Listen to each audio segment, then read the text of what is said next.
સમાચાર મોરબીથી મળી રહ્યા છે, જ્યાં વ્યાજખોરોનો આતંક યથાવત જોવા મળી રહ્યું છે। મોરબીમાં ફરી સામે આવ્યો વ્યાજખોરોનો આતંક। મોરબીમાં ઝેરી દવા પી એક વ્યક્તિની આત્મહત્યાનો કેસ સામે આવ્યો છે। વ્યાજખોરોના ત્રાસથી આત્મહત્યા કર્યાનો પરિવારનો આરોપ છે। મૃતકની પત્નીએ 15 શખ્સો સામે ફરિયાદ નોંધાવી। ફરિયાદના આધારે પોલીસે 4 શખ્સોની ધરપકડ કરી છે।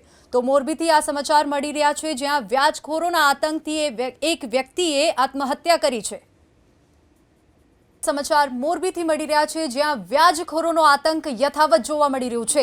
મોરબીમાં ફરી સામે આવ્યો વ્યાજખોરોનો આતંક। મોરબીમાં ઝેરી દવા પી એક વ્યક્તિની આત્મહત્યાનો કેસ સામે આવ્યો છે। વ્યાજખોરોના ત્રાસથી આત્મહત્યા કર્યાનો પરિવારનો આરોપ છે। મૃતકની પત્નીએ 15 શખ્સો સામે ફરિયાદ નોંધાવી। ફરિયાદના આધારે પોલીસે 4 શખ્સોની ધરપકડ કરી છે। તો મોરબીથી આ સમાચાર મળી રહ્યા છે, જ્યાં વ્યાજખોરોના આતંકથી એક વ્યક્તિએ આત્મહત્યા કરી છે।